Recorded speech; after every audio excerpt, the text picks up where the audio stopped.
Cuando el apóstol Pablo escribió a los Corintios, puso una declaración alarmante. Dijo: por esta razón muchos son débiles, enfermos, y muchos de ustedes fallecen antes. Muchas personas se fueron al cielo antes. Muchas personas en la iglesia están enfermos por esta razón. Vamos a estudiar eso justo ahora.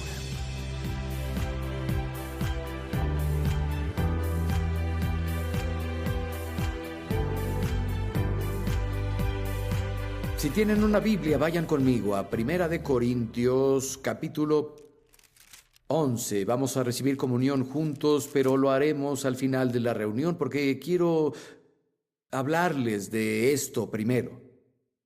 El título de mi mensaje es Discerniendo el cuerpo del Señor. Y aquí el apóstol Pablo le escribe a la iglesia de Corintio en cuanto a la cena del Señor, o lo que llamamos la comunión. En el verso 23 dice: yo recibí del Señor lo que les transmití a ustedes, que el Señor Jesús, la noche en que fue traicionado, tomó pan y después de dar gracias lo partió y dijo: coman, es mi cuerpo que entrego por ustedes. Hagan esto en memoria de mí. También tomó la copa después de cenar y dijo: esta copa es el Nuevo Testamento o el Nuevo Pacto en mi sangre. Hagan esto cada vez que beban en memoria de mí. Cada vez que coman este pan y beban esta copa, proclaman la muerte del Señor hasta que Él venga. O proclamamos lo que el Señor logró con su muerte y lo haremos hasta el tiempo que Él regrese. Es una expresión simbólica externa de nuestra fe y gratitud de lo que Cristo logró por nosotros. Y habló de dos cosas: el pan, que representa su cuerpo quebrantado; la copa, que tiene el jugo del vino, que representa su sangre derramada. Y quiero hablarles por un momento sobre la copa, la representación de su preciosa sangre que fue derramada para pagar el precio de nuestra redención. Tal vez han oído la historia, la volví a leer hace poco, sobre una niña llamada Liza en un hospital en Stanford. Ella tenía una enfermedad rara de la sangre. Era de naturaleza viral y su hermano de 5 años había sobrevivido a lo mismo previamente, milagrosamente, y su sangre creó los anticuerpos necesarios para luchar contra la situación de la sangre de ella. El doctor le dijo a sus padres que pudo haber sido fatal. Su mayor oportunidad era recibir una transfusión de su hermano, porque su sangre tenía los anticuerpos necesarios para combatirla. Así que fueron con el doctor y los padres y hablaron con el pequeño de 5 años como pudieron para hacerlo entender la situación con su hermana Liza, y dijo: si tú das tu sangre, ella puede salvarse. Y lo dudó, pero luego dijo: si eso salvará a Liza, está bien. Llegó el momento de que pasara eso y lo pusieron en una mesa, le estaban sacando la sangre del brazo, se la transfirieron a su hermana. Y un par de minutos después, el pequeño vio al doctor y dijo: doctor, ¿comenzaré a morir de inmediato? Entendió mal la petición. Creyó que querían toda su sangre. Pero si hay alguien que derramó toda la sangre en el centro de operación llamado Calvario y dio la transfusión al resto del mundo y compró sus vidas, fuimos redimidos, no con cosas corruptibles, sino con lo incorruptible, con la preciada sangre de Cristo. La cosa más valiosa que pudo ofrecer para comprar nuestra redención, la sangre de su propio Hijo. ¡Qué amor tan impresionante que Jesús muriera en la cruz y derramara su sangre para llevarnos a Dios! Impresionante. Hay dos cosas mencionadas aquí, ¿saben? Jesús tomó la copa: esta es mi sangre que fue derramada para el perdón de los pecados, pero también tomó el pan y dijo: este es mi cuerpo que fue entregado por ti. Y sigamos leyendo, comenzando en el verso 27. Por lo tanto, quien coma el pan o beba de la copa del Señor de manera indigna será culpable de pecar contra el cuerpo y la sangre del Señor. Cada uno debe examinarse antes de comer el pan y beber de la copa, porque el que come y bebe indignamente, come y bebe su propia condena sin discernir el cuerpo del Señor. Por eso hay entre ustedes muchos débiles y enfermos, y varios han muerto. Es una declaración impresionante. Pablo escribió esto a la iglesia que había ganado para Cristo, estableció una iglesia y no dijo que fuera la única razón, pero dijo, es una razón de muchas y no son pocas. Dijo, muchos de ustedes en la iglesia son débiles, muchos están enfermos y varios han muerto, hablando de la muerte, muchos han ido a una tumba temprana por esta razón. No discernieron el cuerpo del Señor. Es interesante, no dijo, no han discernido la sangre del Señor. No dijo, no han discernido la copa, no han discernido el pan. Específicamente habla de esa parte. Muchos son débiles, muchos enfermos, muchos dejaron la tierra antes por no tener un discernimiento adecuado del cuerpo del Señor. Muchos creyentes discernieron la copa, pero pocos han discernido el pan. Discernir significa evaluar, estimar, reconocer. Mi mente de inmediato va al cuerpo quebrantado de Jesús en el Calvario. Isaías, más de 700 años antes del evento, vio el futuro y habló sobre el sufrimiento del Salvador. Dijo, su apariencia visible estaba dañada y ya no parecía humano. El final de Isaías 52. Jesús pasó por tantos golpes, la mayoría no habrían sobrevivido al látigo romano. Si hubieras conocido a Jesús en persona y lo vieras en la cruz, no hubieras podido reconocerlo. Pero Isaías siguió y explicó por el Espíritu de Dios la razón del sufrimiento del Salvador. Isaías 53, verso 5. Él fue traspasado por nuestras rebeliones y molido por nuestras iniquidades. Sobre él recayó el precio de nuestra paz y por sus heridas fuimos sanados. Isaías declaró que su cuerpo fue quebrantado para traer sanidad a nosotros. Primera de Pedro 2:24 del Nuevo Testamento. La mayoría lo conocen. Habla sobre Jesús, quien llevó nuestros pecados en su cuerpo a la cruz, para que al morir el pecado vivamos en rectitud y por cuyas llagas fuimos sanados. Ningún creyente argumentará la veracidad de la primera mitad de este verso, que Jesús llevó nuestros pecados en su cuerpo a la cruz, para que al morir al pecado vivamos en rectitud. Por el sacrificio de Cristo, porque derramó su sangre, tenemos el potencial de vivir una vida santa. ¿Están de acuerdo? Su sacrificio fue suficiente para que una persona diga, ¿saben la razón por la que caí en pecado? Es porque Jesús no hizo suficiente, su sangre no fue suficiente. No, amigo, su sangre fue muy fuerte y crecemos en la gracia y en santidad y crecemos en nuestra relación con Dios. El potencial siempre está ahí para vencer la tentación cada vez. Tal vez no seamos perfectos ahora, pero gracias a Dios su sacrificio fue suficiente. El potencial está ahí. Si la primera mitad de ese verso es verdad, la segunda también es verdad. Dice, por cuyas llagas fuimos sanados. Porque el cuerpo de Jesús fue quebrantado. El potencial está ahí para que sanemos. Y no quiero llevar mi teología a nivel de mi experiencia. Estoy creciendo en Cristo y permitiendo vivir mi experiencia al nivel de la promesa de Dios. Vamos de gloria en gloria y de fe en fe, y sé que seguro el potencial está ahí para que viva una vida recta y viva con el pecado bajo mis pies. El potencial está ahí para que camine en salud, porque su cuerpo sufrió. Si lo piensas, la Biblia dice que el precio del pecado es la muerte, ¿sí? Y sin el derramamiento de sangre no hay remisión de los pecados. Jesús pudo tener una muerte relativamente rápida y sin dolor para pagar por el pecado. La cuestión es entonces, ¿por qué el Padre permitió que sufriera tanto? ¿Por qué pasar por los golpes? ¿Por qué llevar la corona de espinas? ¿Por qué le abrieron su espalda con un látigo? Las Escrituras nos dicen que su cuerpo fue quebrantado para darnos sanidad. Su muerte y su sangre derramada proveyó la remisión de pecados. Su cuerpo quebrantado pagó por nuestra sanidad.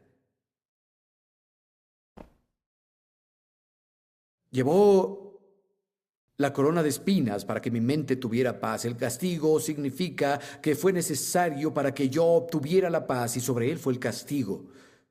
Por sus llagas sanamos. Sé que eso no es lo principal. Gracias a Dios que lo principal es el perdón de pecados y dar la gloria por siempre. Y si fuera lo único, sería suficiente. Fui invitado a hablar a un lugar hace años y años y me pusieron en un hotel que era mucho más lindo de lo que acostumbraba. El hotel tenía un restaurante exquisito. El pastor y su esposa me llevaron a cenar y tenía esos platillos hermosos que comimos y sabía que era muy costoso. Terminé y el pastor dijo, ¿quieren un postre? Yo pensé, no, el postre va a ser muy costoso y ustedes ya gastaron mucho. Y dije, no, gracias. Y él dijo, está incluido. Y yo dije, ¿qué? Está incluido en el precio de la comida. Y dije, en ese caso, sí, quiero postre. Bueno, lo principal es la sanidad, pero es decir, lo principal es el perdón, lo principal es el derramamiento de sangre que nos trae redención. Y si la sanidad es solo el postre, la quiero. Si está en el precio. Tal vez la paz mental es la ensalada, tal vez no es lo principal. Puedes ir al cielo con una mente perturbada, pero ¿por qué no tomarla si está disponible? También pienso que hay muchos en el cuerpo de Cristo que disciernen la copa, han oído de la sangre, pero nunca han oído sobre el significado de su cuerpo herido. Y amigo, la fe viene del oír y el oír de la palabra de Dios. Y creo que en la iglesia de Corintio hay personas en la iglesia hoy que nunca han compartido algo que está disponible porque nunca han oído sobre eso, nunca han estimado adecuadamente y valorado porque nunca se les ha predicado. Mi mente va allá primero cuando dijo, porque las personas no discernían, entendían, reconocían, adecuadamente estimaban y valoraban el cuerpo de Cristo. Por esta razón, muchos son débiles, muchos enfermos, muchos mueren antes. Pero también hay una verdad más expansiva de la que Pablo está hablando. A través de la carta a los Corintios, que ellos hubieran de inmediato entendido. Vayan conmigo al capítulo 10, por favor, y en esto quiero pasar el tiempo hoy. Capítulo 10, verso 16. Dice, esta copa de bendición por la cual bendecimos, ¿no es la comunión con la sangre de Cristo? Este pan que partimos, ¿no es la comunión con el cuerpo de Cristo? Por eso, aunque somos muchos, hay un solo pan y un cuerpo del cual todos participamos de un solo cuerpo. Pablo deja muy claro que el pan durante la comunión no solo representa el cuerpo físico de Jesús, representa el cuerpo espiritual de Cristo, la iglesia. Somos ese único pan. Y de hecho, desde el principio de la carta de Primera de Corintios al final, Pablo una y otra vez trata con las actitudes y prácticas hacia el cuerpo de Cristo. Y creo que son una puerta abierta a las debilidades y algunas enfermedades que experimentaron. Una y otra vez habla sobre eso. Apropiadamente no valoraron, estimaron y discernieron el cuerpo de Cristo, el pan que somos. Quiero hablarles de algunas cosas de las que les habló. La primera cosa es esta, el cuerpo mayor de Cristo. Y de nuevo en el verso 17 dice, somos muchos y somos un pan, un cuerpo. Muchos sienten que su grupo o denominación comprende la totalidad del cuerpo de Cristo, y si no estás con ellos, solo eres un extraño y no eres parte del reino de Dios. Ese aislamiento, el espíritu sectario, ese es solo el hedor en la nariz de Dios. Vi a un chico en televisión hace tiempo. De hecho, comentó que su denominación, si eras un verdadero creyente, eras parte de su denominación. Y si eras de otra denominación de creyentes diferente, no estabas salvado. Ama tu grupo. Pero, amigo, ten una actitud de aceptación para todos los que claman en el nombre del Señor. Tal vez la camaradería no es tan rica ni tan profunda como te gustaría, pero el cuerpo de Cristo es mucho más grande de lo que muchos sospechan. Ahora, segundo asunto que tratar en cuanto a estimar y valorar el cuerpo con el que tenían algunos problemas. Había división sobre las personalidades y los predicadores favoritos que estaban ahí en la iglesia de Corintio. Vayan conmigo al capítulo 1, por favor. Capítulo 1 y verso 11. Dice, me han informado esto, hermanos míos, por algunos de la familia de Cloé, que hay rivalidades entre ustedes. Me refiero a que unos dicen, yo sigo a Pablo, otros yo a Apolos, otros yo a Cefas y otros yo a Cristo. ¿Está dividido Cristo? ¿Acaso Pablo fue crucificado por ustedes? ¿O es que fueron bautizados en el nombre de Pablo? Vayan conmigo al capítulo 3, por favor. Comenzamos en el verso 13. Disculpen, verso 3. Pues aún son inmaduros, mientras hay entre ustedes celos, contiendas y divisiones. ¿No se están comportando según criterios humanos? Cuando uno afirma, yo sigo a Pablo, y otro, yo sigo a Apolos, ¿no son carnales? ¿Y qué es Pablo? ¿Qué es Apolos? Solo servidores por los cuales creyeron, según lo que el Señor le asignó a cada uno. Yo sembré, Apolos regó, pero Dios ha dado el crecimiento. Así que no cuentan ni el que siembra ni el que riega, solo Dios quien hace crecer. Apolos, leyeron en las Escrituras, era muy elocuente. La Biblia dice que era poderoso en las Escrituras, muy persuasivo, y muchos se identificaban con Apolos. Pablo, por otro lado, era un pionero, tenía un ministerio de milagros, una de las grandes mentes que el mundo ha conocido, un impresionante maestro de la Biblia. Pedro, por otro lado, era de los 12 originales. Había caminado y hablado con Jesús en vida. Y comienza a fraccionarse la iglesia de Corintio y las personas comienzan a identificarse, algunos con Apolos, otros con Pablo, otros con Pedro.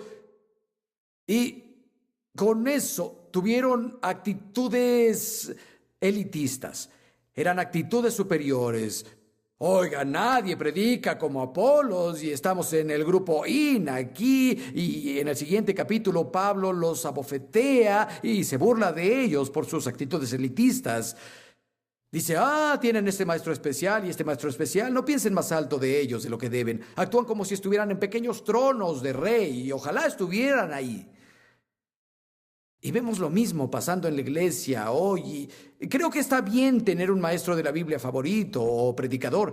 Hay individuos que nos hablan al corazón, tal vez más que otros, especialmente durante ciertas temporadas de crecimiento en la vida. Pero Dios nos da a cada persona una tarea, todas son necesarias y todas son buenas.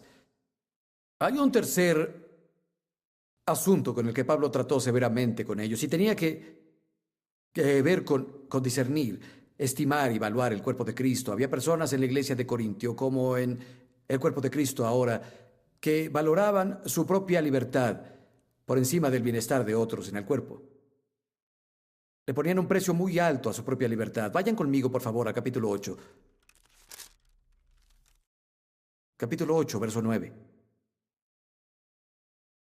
Dijo, pongan atención de que su libertad no se convierta en motivo de tropiezo para los débiles.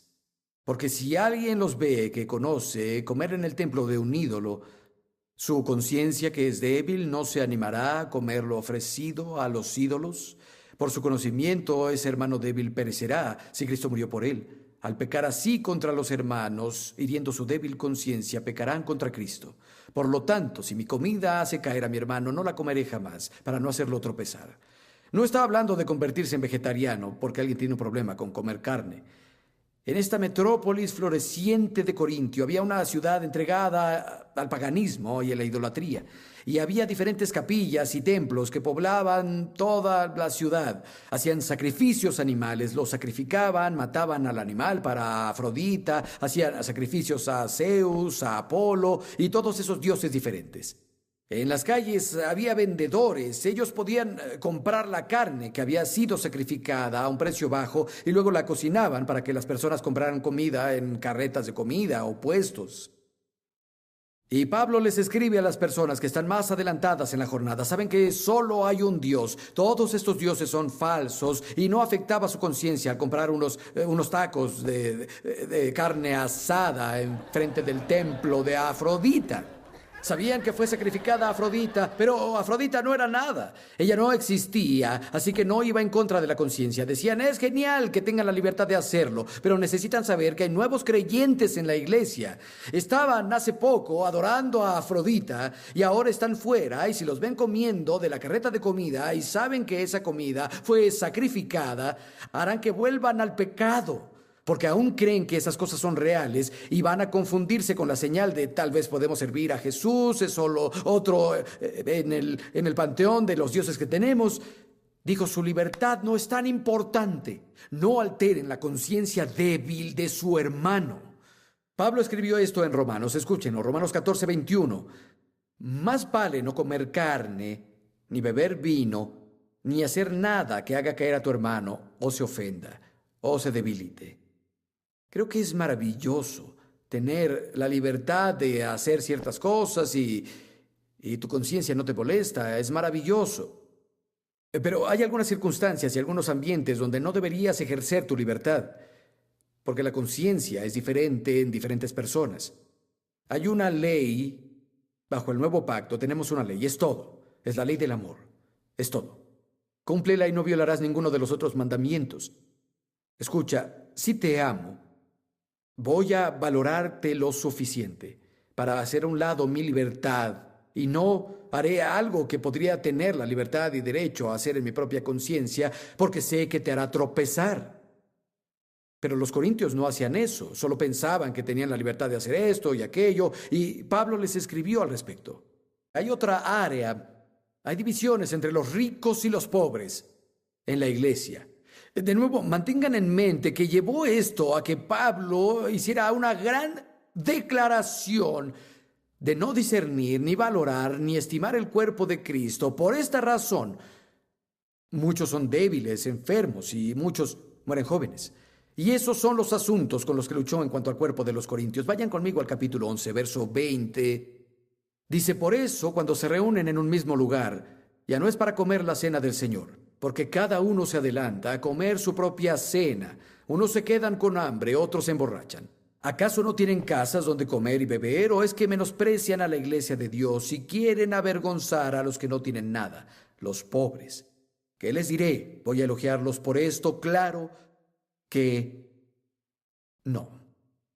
Pusieron una estima baja en el valor de los miembros pobres del cuerpo y de hecho avergonzó a alguno de ellos. Leí un artículo hace muchos años sobre un gran líder hindú, Gandhi. Él buscaba la verdad, incluso fue a una iglesia cristiana en busca de Dios. Pero ellos tenían a los ricos y pobres segregados. Los pobres se sentaban atrás, los ricos tenían asientos especiales para ellos. Gandhi se sentó atrás con los pobres. Aún recuerdo lo que ese artículo decía que Gandhi dijo. Dijo, esto no es mejor que el malvado sistema de castas hindú. Y se fue de la iglesia. ¿Qué tal si hubiera llegado a una iglesia donde los pobres eran aceptados también como los ricos, donde eran valorados igualmente? ¿Qué tal si hubiera llegado a Cristo? ¿Cómo sería diferente la historia? Con nuestro vecino global, India, hoy en día. Y amamos a India, por cierto. Hay personas viendo desde India ahora. Amamos a India. Pero, ¿saben? Necesitamos valorar a cada miembro de la iglesia, incluso a los que parece que no están en posición de contribuir materialmente. Ahora, debemos darles todas las oportunidades y aceptarlos como amados, tanto como a la persona que puede dar una gran ofrenda. No debería haber ninguna diferencia. Esperamos que por la gracia de Dios alguien llegará a un puesto donde no puede contribuir ahora y después sí, pero mientras no debería haber ninguna diferencia, no deberíamos poner ningún valor en uno ni en otro. Y pensaba en la iglesia de Corintio y Pablo partió de esas frases. Oigan, no han discernido bien ni valorado el cuerpo de Cristo. Y una cosa final, y voy a terminar con esto. Había celos en cuanto a los dones y el llamado de otros, donde Dios había puesto a algunos en el cuerpo. A algunos no les gustó mucho. Vean el capítulo 12 conmigo, por favor. Capítulo 12, verso 14. Porque el cuerpo no consta de un solo miembro, sino de muchos. Si el pie dijera, como no soy mano, no soy del cuerpo, ¿dejaría de ser parte del cuerpo? Y si la oreja dijera, como no soy ojo, no soy parte del cuerpo, ¿dejaría de ser parte del cuerpo? Si todo el cuerpo fuera ojo, ¿qué sería del oído? Si todo el cuerpo fuera oído, ¿qué sería del olfato? Por eso Dios colocó cada miembro del cuerpo como mejor le pareció. Amigo, Dios sabe lo que hace. Pero cuando estamos celosos de alguien que es honrado, alguien que tiene una posición notable, creo que eso abre una puerta a algunas de las cosas que no queremos que pasen en nuestras vidas. Vean en el verso 21, por favor, capítulo 12. El ojo no puede decirle a la mano, no te necesito. Ni puede la cabeza decirle a los pies, no los necesito. Al contrario, los miembros del cuerpo que parecen más débiles son indispensables. No podemos decirle a ningún miembro del cuerpo que es innecesario. Eres valioso. No podemos decirle a nadie que no es necesario. Cada miembro del cuerpo de Cristo es necesario, incluso si pasas por grandes problemas ahora, si te sientes como solo soy una sanguijuela, soy quien siempre necesita oración, soy quien siempre le pide a alguien que me ayude. Oye, eso está bien. Sigue creciendo, sigue yendo de fe en fe, de gloria en gloria. Llegará un tiempo donde tú serás quien ore por las personas y ayude a alguien más, pero incluso en tus luchas eres valioso.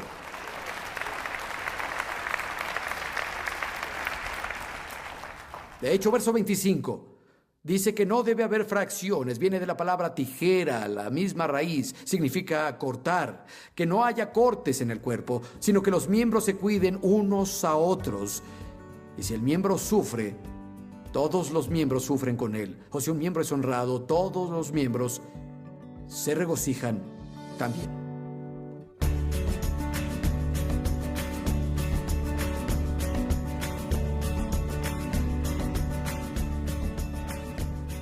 Cuando celebramos la cena del Señor, recordamos lo que Cristo hizo por nosotros, lo que obtuvo por nosotros a través de su muerte. Hoy logró mucho. Nos liberó del pecado, pagó el precio por nuestra enfermedad con las llagas en su espalda. Hermoso Jesús, sacrificado en el altar de la cruz, resucitado al tercer día para darnos nueva vida.